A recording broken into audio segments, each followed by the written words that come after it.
Hey everyone, still easing into daylight saving time, at least for the time being. And normally I wouldn't be posting something today, but what the heck. I'll just do another game vlog of what I've been playing and what kind of developments I've been in last week. Some, some are good, some are bad, some are just plain strange, and they all involve my main friends of Sony and Nintendo, and even to an extent Microsoft, so let's get started. First, let's start with some bad news that leads into something even stranger.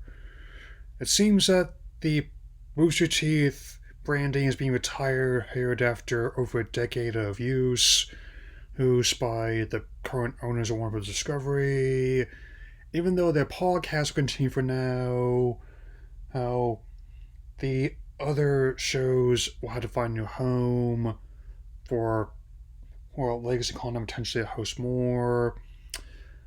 Or it should be. I mean, I gather other people have put in bids for the more popular ones like Red vs. Blue and RWBY, but for now, how they become yet another example of why I believe, at least on a personal level, at this stage, Warner Bros. Discovery is not being run by Judge Doom, as some might believe, but rather by Mr. Krabs, which will become quite apparent with my next item I'll be talking about. While several of the games that fall under the Adult Swim Games label are being delisted, one in particular has the lone developer responsible getting back at his former employers in an unconventional way by putting up the title in question. He made small radios, big televisions for free. He, via Steam, he before that happens. And as for other versions of the game, that's still to be determined, but it's still an interesting consequence. Just how quickly the kind of things move, especially with the next item I'm going to be talking about. The fallout from the Yuzu settlement has brought about some interesting consequences and side effects. While the main hubs were taken down from GitHub, obviously as part of the settlement, it turns out as I was publishing the video log last week, something happened. The work done was mirrored, and several apps that function the same purpose have popped up. One in particular is actually outright called Suyu, which basically reverses the consonants of the original app's name, a symbolic insult towards the ruling. Ouch. On a more positive note, we've had several announcements yesterday for Mario Day, with not only a direct sequel to the smash hit Super Mario reboot from last year, but also other movies being Sesame Street Universe having been confirmed. I'm not certain which one will be first, but I definitely know that the movie planted the seeds of several ideas, as personally I would not object to. And we also have official dates for the remasters of Paper Mario Thousand Year Door and Luigi's Mansion 2 Dark Moon. They are coming out in May and June respectively, and even with I'd like to discourse about the list price being a bit higher than their initial releases, I think they should be worthy remasters of their beloved titles, especially. In Paper Mario's case, definitely want to get that one as soon as I can. Yeah. There's also like stealth drop announcement of three legacy titles on Game Boy Online related to Mario. Those being the system's ports of Dr. Mario, Mario Golf, Mario Tennis, which, while distinct from their console counterparts, are still quite fun in their own rights. Right? And as someone who enjoys those games for different reasons, I definitely intend to play them once they go live. So, anyone else wants to join me? Take your mega vitamins and grab an eye iron and lace up your tennies, because I'll definitely be enjoying myself. I mean, I've also been playing more Splatoon 3. I've been just taking part in the big run and to protect Etal Alley. I mean, I even got some of the cosmetics that were in the second game back. Finally, I intend to stack more of the shells for more. And also, oh, likely be on Team Guitar for the upcoming Splatfest. As to say, practicing with all the new weapons as well. And anticipating the return of more classic ones. And of course, as you can tell by the thumbnail I chose, I'm playing Killer Instinct extensively on Super Nintendo Online. I still submit of all the Microsoft games I could see going multi-platform, especially coming to this system. My top choice is still Rare Replay. It would be a day one pickup for me, especially given how a lot of titles from Nintendo consoles will be coming home in a sense.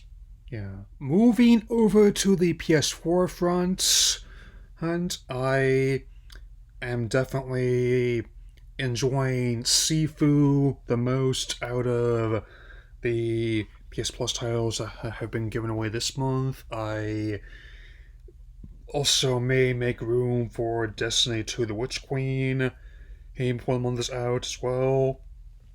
I at least tried.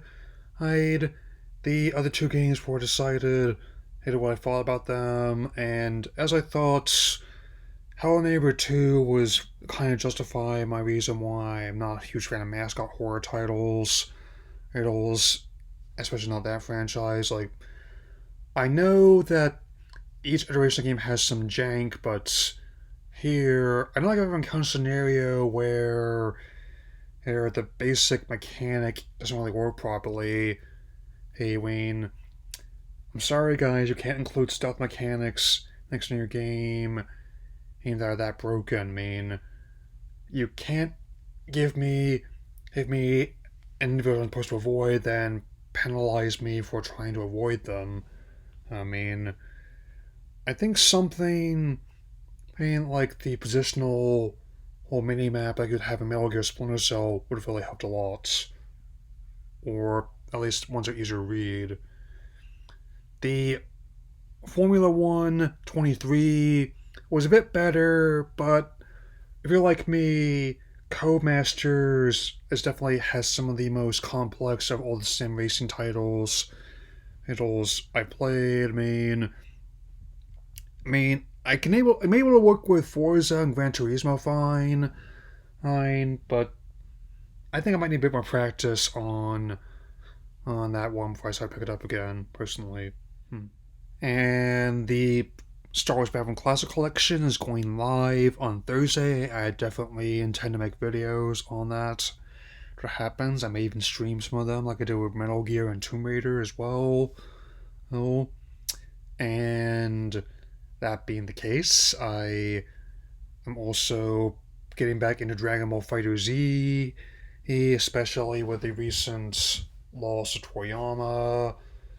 I definitely will be doing other videos as tributes to him, but I will need more time to put them together as well as the process. That's the loss. And that includes staying up and watching maybe on Dragon Ball Z Kai. I will say, with the upcoming Sandland adaptations and Dragon Ball Daima now being the last works that he personally had a hand in supervising, while he may be gone on whether it's the anime, manga, or video game spheres, what he left behind as an artist and creative is going to last forever. Rest in peace, legend. As long as I'm on the subject of fighting games I've been playing on PS4, I've also been really getting into like the Street Fighter Classic Collection, Anniversary Collection rather, like secured me on PS Plus. I won't even object to having a couple of my own in the future, which features there's multiple vintage installments from arcades, aids in their entirety, can modify settings like your own kind of personal arcade there, and also especially like the interactive museum aspect of the a compilation like a lot of Digital Eclipse titles where have things like interviews with the creative teams, design documents, promotional material, all sorts of stuff like that. So I indeed finally beat the bait face version of Street Fighter 3, which is easily one of the most complex versions of the game. Like the base was New Generation and only had Ryu and Ken as holdovers from the other titles. And even though at the time the new customers were seen as kind of a surprise, as it passed, more iterations became, and they got a lot of fans. My personal favorites of the new characters introduced in that one were Ibuki, the modern ninja in training, and Makoto, the dedicated fighter. My favorite version of the game is probably Third Strike, though Second Impact is not without its qualities either. Like insert Evangelion reference here. Anyway, that'll be all for now. I will see you all again soon for my next Pokemon Journeys vlog. So take care, everyone.